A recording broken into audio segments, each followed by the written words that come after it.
Hey everybody, I hope everybody's having a good day today. Before I get started, I want to give a special thank you to Mark and your family. You know who you are. Thank you so much. I've done some videos here lately about the number 5 in the Bible and how the number 5 is actually representing the Torah and the law. And today I want to continue on with that. I'm going to talk about the 5 foolish virgins and the 5 wise virgins. In Matthew 24, it's where Jesus is giving the signs of the end of the age, the end of a covenant, I'm going to begin reading in Matthew 24, verse 36 through 38, and then I'm going to skip down and read verses 45 until I get to chapter 25, and then at chapter 25 I'm going to read verses 1 through 13, so bear with me, okay? But from the time that Jesus started his ministry on earth, he was dogging the scribes and the Pharisees. He was letting them have it because they had been put in charge of something that could have been wonderful. But instead of being proper, good servants, they took advantage of the position of authority that they had been given. And, in Jeremiah it speaks about the lying pen of the scribes.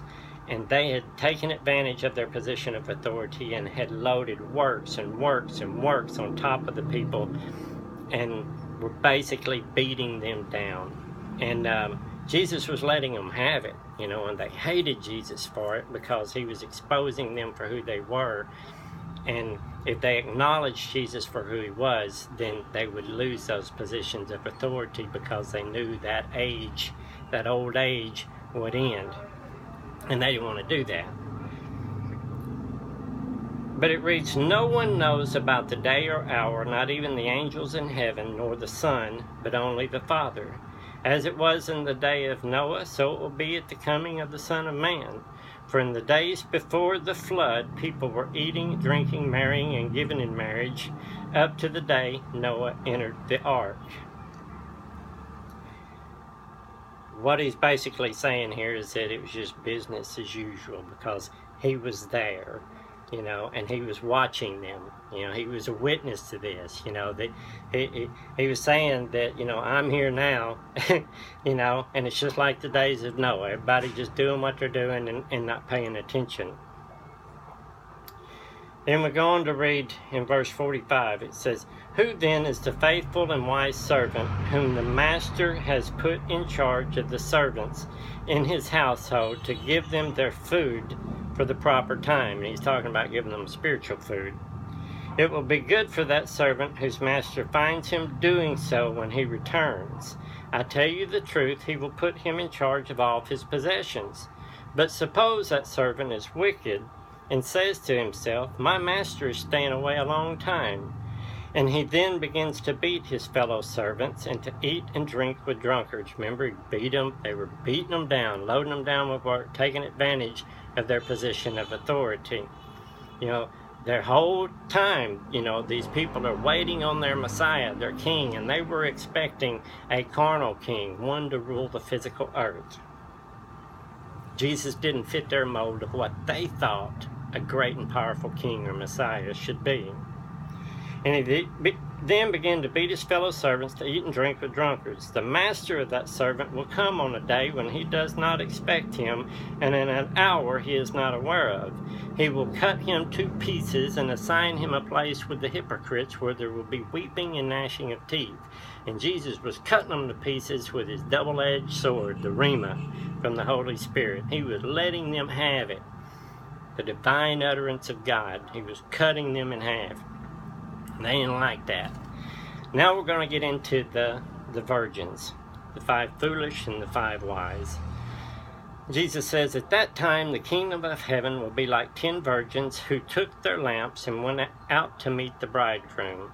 5 of them were foolish and 5 were wise. The foolish ones took their lamps but did not take any oil with them. The wise, however, took oil in jars along with their lamps. The bridegroom was a long time in coming, and they all became drowsy and fell asleep. At midnight the cry rang out, "Here's the bridegroom, come out to meet him." Then all the virgins woke up and trimmed their lamps. The foolish ones said to the wise, "Give us some of your oil, our lamps are going out." "No," they replied, "there may not be enough for both of us. You instead go to those who sell oil and buy some for yourselves," snake oil salesmen. But while they were on their way to buy the oil, the bridegroom arrived. The virgins who were ready went in with him to the wedding banquet, and the door was shut.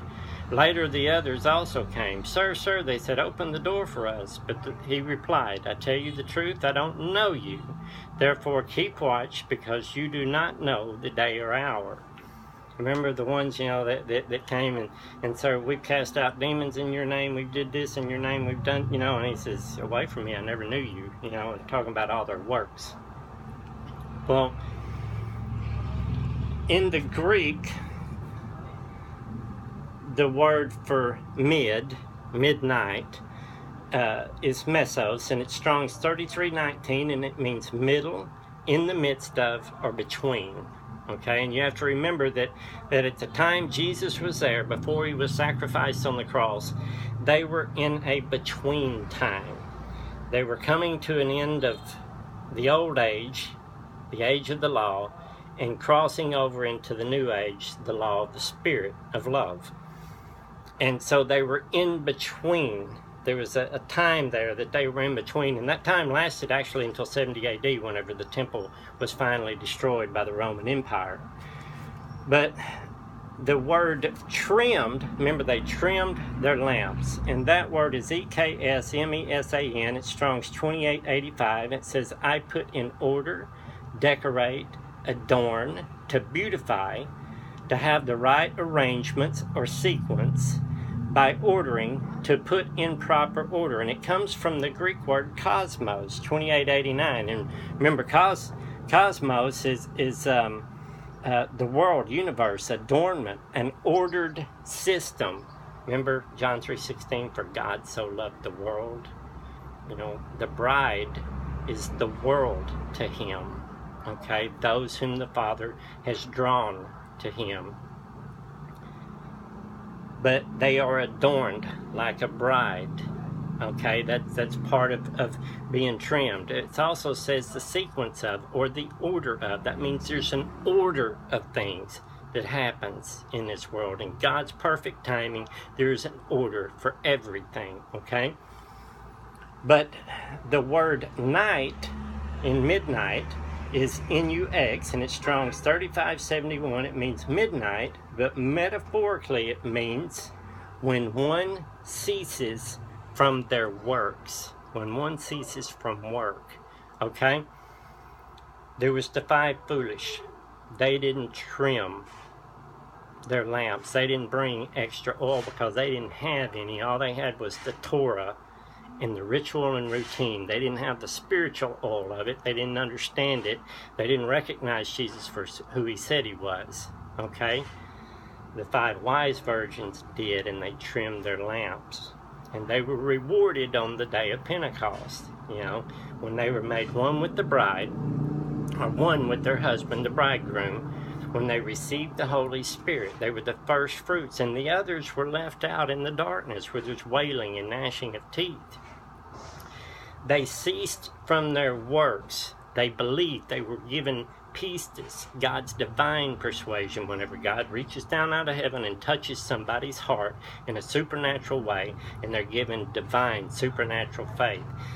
These people were given that faith, and on the day of Pentecost, they realized what it meant to go into a true Sabbath's rest, because God, the Holy Spirit, does all the work. You don't do anything. If you're an alcoholic, if you're a drug addict, if you're anything holding you down, the Holy Spirit will set you free, and it will be God's work in you doing everything. The fruit of the Spirit, the Shadrach, Meshach, and Abednego, when they were thrown into the furnace, the only thing that was burned away from them were the ropes that were binding them. And that's what the Holy Spirit does. That's why you can never boast of your own works. That's why you can Never boast of yourself or think too highly of yourself, because it's God doing all the work in you. You become a new person. I've said it before, it's like you're a program or a computer, and one day you get a new upgrade, and it's an amazing upgrade because it's better. You're faster, you're stronger, but it's a mental thing, you know, a spiritual thing. These people were rewarded for it, but they were drawn to God. They were drawn to Jesus by God, because there's a proper order to things and how everything works. God has everything written out. It's like a program. But they ceased from their works. They saw Jesus for who he said he was, and they had belief, faith in him. I thought that was pretty cool. I thought you guys might enjoy that. You know, Jesus was amazing, the way he was exposing those guys and the way he went at them with no fear. You know, he was using that double-edged sword, and he was cutting those guys to pieces, and they deserved it. And a lot of these churches today and these pastors and things deserve it too. You know, there's a space in between. You know, it's a fine line, this narrow walk that we walk.